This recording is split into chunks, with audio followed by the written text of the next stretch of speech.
জায়গা কোথায়?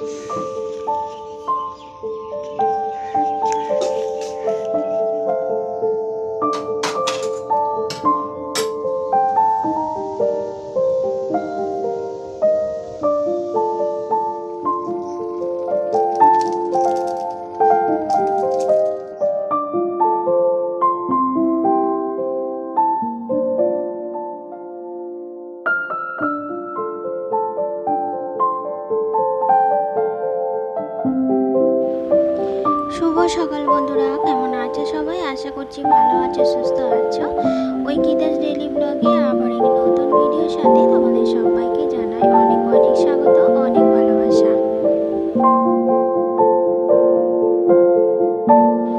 আজ আর সকালে সেরকম কিছু কাজ করতে পারিনি। সকালে উঠে যেমন বাড়ির বউদের যেসব একটা ক্লিনিংয়ের ব্যাপার থাকে না বাইরে ঘরে, তো সেসব আমি আজকে সেরকম কিছুই করতে পারিনি। দেখো এখন 10টা 10 বাজছে আর এখন আমি স্নান করলাম আর এখন থেকেই আমি আমার ব্লগটা শুরু করছি।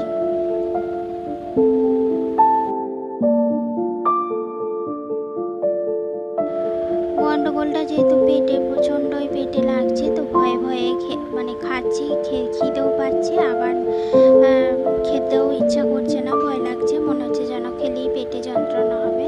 তো যাই হোক, অনেকটা বেলায় দেখতে পেলে একটু চা আর মুড়ি নিয়ে বসেছিলাম। তো তারপর চলে এলাম রান্নাঘরে ভাত বসাতে।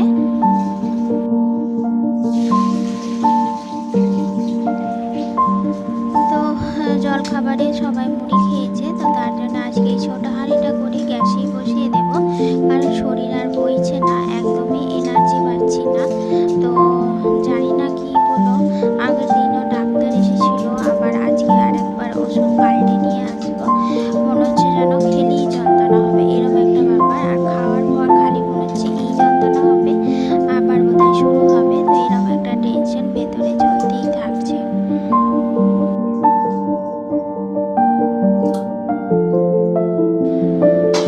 বিয়ের পর দুবার হলো এই দুরকম একটুখানি বেশি বাড়াবাড়ি আর কি। একবার হচ্ছে জ্বর হয়েছিল, প্রচণ্ডই বাড়াবাড়ি হয়েছিল, যেটা 10 দিন পরও থামছিল না। না দুবার নয়, আরও একবার, 3বার 3 রকম রোগ হয়েছে বিয়ের পর, কিন্তু সেগুলো কিন্তু মারাত্মক। তো যাই হোক, সেসব পরে বলছি। আর এদিকে দেখো, যা বললো ভাতটা বসাও, তরকারি করতে হবে না, তো একটু ডাঁটার তরকারি, লাউ দিয়ে ডাল দিয়েছে।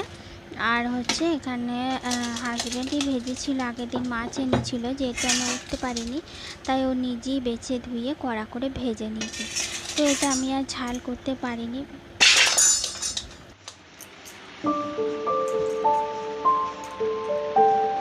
তো এই যে ভাতটা বসিয়ে দিয়ে আমি আবারও শুয়ে পড়েছি, একদমই শরীরে এনার্জি পাচ্ছি না। তবে এত কষ্টের মধ্যেও একটু আনন্দ হচ্ছিল, এই যে আমার শোকেসটা যেটা আমি অর্ডার দিয়েছিলাম, তো সেইটা ফাইনালি চলে এসেছে। তো এইটা দেখে মনটা বেশ ভালোই লাগছিল। তো যাই হোক, আমি এখানে বেশিক্ষণ দাঁড়াতে পারিনি, তাই পুরো ভিডিওটা করিনি। তো কেমন কি এসেছে পরে তোমাদের সাথে শেয়ার করব। আমি একদমই দাঁড়াতে পারছি না, ভাতটা অতি কষ্টের মধ্যে ভাতটা করলাম।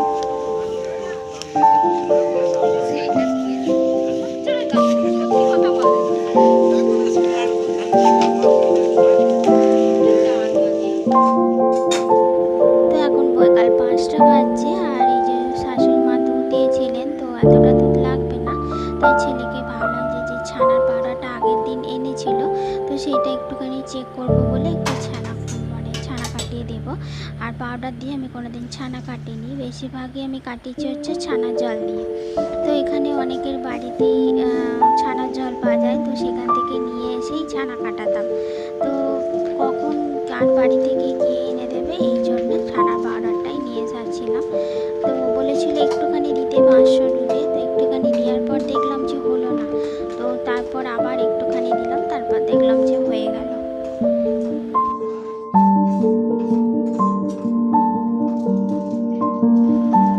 দুটো ইঞ্জেকশন নেওয়ার পর তাও ওরই মধ্যে একটু যন্ত্রণাটা কমেছে। আর কি বলতো, বাড়ির বউদের শরীর খারাপ হলে সংসারটা যে কী হাল হয় সেটা বাড়ির বউরাই জানে। আমার হাজব্যান্ড হয়তো করে দিচ্ছে টুকটাক, কিন্তু তার উপরে আমাকে করতে হচ্ছে, যেটা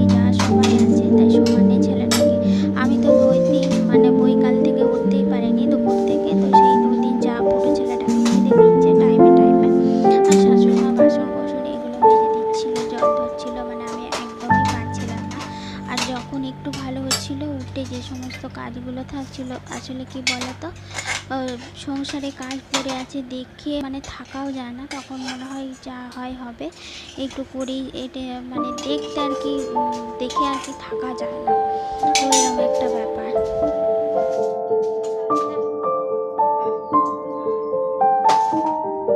আর যেহেতু ভাতটা একটু বেলাতেই বসিয়েছিলাম, ভাত বসাতে বসাতে প্রায় 11:30টা হয়ে গিয়েছিল, তার জন্য আমি একবারই দুবেলারই চাল নিয়ে নিয়েছিলাম। তো রাতে সবাই জল ঢালা ভাত খাওয়াবে, আর আমি খাবো কিনা জানি না, কারণ এই যে বললাম ভয়ে খেতে পারছি না কিছু। তো জল ঢালা ভাত আর একটু ডিম টিম ওদের ভেজে দেবো, আর আমি হয়তো মুড়ি টুড়ি খেয়ে নেবো। তো চলো এটা এখন ছেলেটাকে খেতে দিয়ে দিই।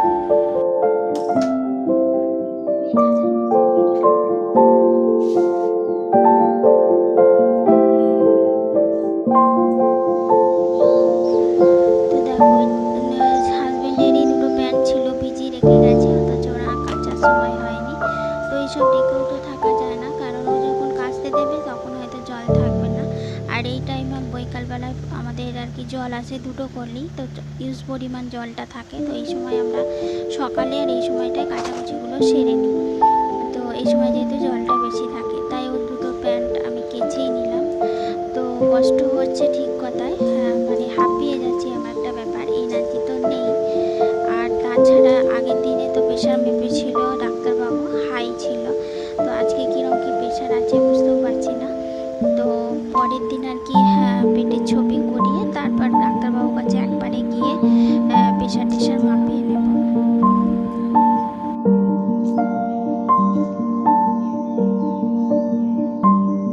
হ্যাঁ, তো যেটা বলছিলাম, তো 3বার হয়েছিল এরকম বাড়াবাড়ি শরীর খারাপ। এমনিতে আমরা মানে আমার খুব একটা শরীর খারাপ হয়ই না বলতে গেলে, হয়তো একটু মাথা ধরা, একটু সর্দি কাশি, নয়তো হয়তো জ্বর একদমই হয় না বলে চলে। তো একবার মারাত্মক জ্বর হয়েছিল, আর একবার হয়েছিল যে একটা রোগ যেটা আমার ছিল অপারেশন করার পর, কিন্তু সেইটা আবার জেগেছে। তো সেইটাতেও প্রচণ্ড যন্ত্রণা। তো তার জন্য অনেক দিন পড়েছিলাম বিছানায়। তো সেটা নিয়েও খুব ভুগেছি, আর এইটা নিয়েও খুব ভুগলাম। তো আজকে নিয়ে 3 দিন হয়ে গেল। মাঝের দিনটা একটু অল্প কম ছিল, কিন্তু আবার আজকে প্রচণ্ড যন্ত্রণা হচ্ছিল। তো যাই হোক, আমি একটুখানি চুলটা আঁচড়ে নিলাম। তো চলো, ভাবছি একটু গাটা ধোবো, প্রচণ্ড গরম করছে।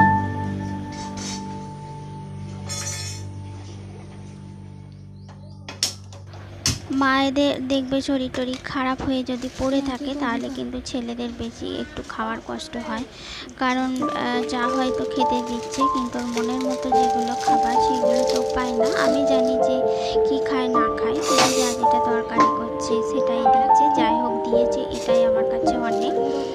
তো হ্যাঁ, এখন ওই যে বলছে মা আমি ম্যাগি করা শিখবো, তোমার শরীর খারাপ হলে তখন আমি ম্যাগি করে নিজে নিজেই খেতে পারবো।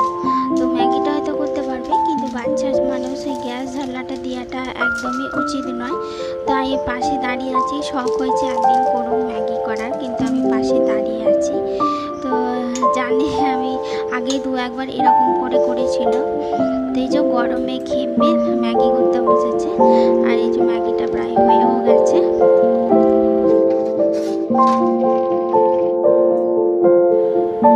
তো দেখো, ম্যাগিটা করে খাচ্ছে, আর আমি যে বিছানাটা একটু পরিষ্কার করে নিচ্ছি, কারণ সারাদিনই প্রায় শুয়ে থাকছি। আর 3 দিন ধরে শরীর খারাপ ছিল, তো কাঠ বমিও প্রচণ্ড হয়েছে 2 দিন। তো তাই ভাবলাম চাদরটা পাল্টে দিয়ে একটু কেচেই দেওয়া হবে পরের দিন। তো তার জন্য এই চাদরটা রাখছি না, নিজের ইচ্ছা করছে না, কারণ এতেই খাওয়া দাওয়া, ওষুধপত্র, হ্যানা ত্যানা এটা ওটা হয়েছে। তো তার জন্যে আর ভালো লাগলো না, তাই চাদরটা একটু পাল্টেও নিলাম।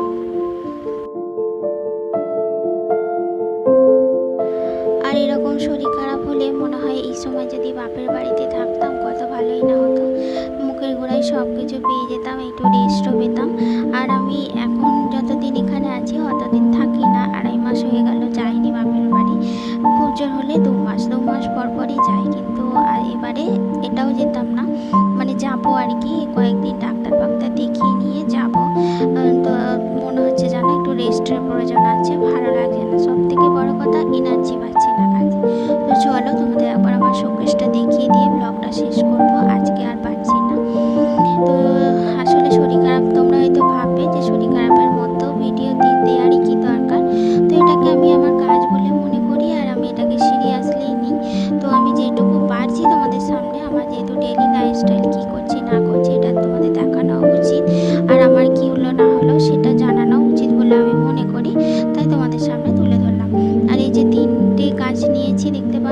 একটা ছোট্ট আলমারি, আর নিচেই এই যে তোমাদের একবার দেখিয়ে দিই, এখানে দুটো খাপ আছে আর সাইডে একটা খাপ আছে।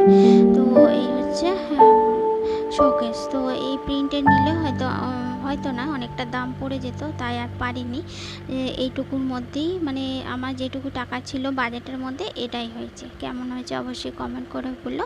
তো চলো দেখা হবে তোমাদের সাথে নেক্সট কোনো ব্লগে। ততক্ষণ তোমরা ভালো থেকো, সুস্থ থেকো, আর অবশ্যই সাবধানে থেকো। তো আজকের মতো টাটা।